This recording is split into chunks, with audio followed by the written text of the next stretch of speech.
కాంగ్రెస్ నాయకులకు షాక్ ఇచ్చారు విజయశాంతి. ఏఐసిసి కోటాలో విజయశాంతికి ఎమ్మెల్సీ టికెట్ దక్కిందంటూ చర్చ జోరందుకుంది. టీపీసీసీ ముఖ్యమంత్రితో సంబంధం లేకుండా విజయశాంతి పేరు ప్రకటించింది ఏఐసిసి అంటూ చర్చ జరుగుతోంది. గతంలో ఇచ్చిన హామీ ప్రకారం రామలమ్మకు సీటు దక్కిందంటూ కూడా చర్చ జోరందుకుంది. 2023 అసెంబ్లీ ఎన్నికల ప్రచారంలో స్టార్ క్యాంపెయినర్ గా పాత్ర పోషించారు విజయశాంతి. ఎన్నికల తర్వాత చాలా రోజులుగా మీడియాకు దూరంగా ఉన్నారు. సోషల్ మీడియాలో పలు పోస్టులతో తన అభిప్రాయాన్ని ఎప్పటికప్పుడు వ్యక్తపరుస్తూ ఉన్నారు విజయశాంతి.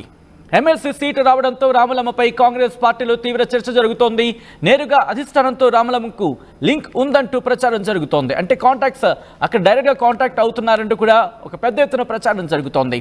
మరి ముఖ్యంగా అనూహ్యంగా విజయశాంతి పేరు అనూహ్యంగా తెర మీదకి రావడం, ఎమ్మెల్సీ ప్రకటించడం, ఎమ్మెల్సీ లిస్టులో విజయశాంతి పేరు రావడం తీవ్ర చర్చనాంశంగా మారింది.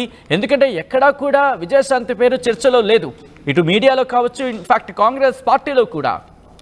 ఈ నేపథ్యంలో ఇటు కాంగ్రెస్ పార్టీలో ఎమ్మెల్సీ లిస్ట్ రిలీజ్ అయిన సందర్భంలో విజయశాంతి పేరు చూసిన తర్వాత చాలామంది షాక్కి గురైన సిచ్యువేషన్.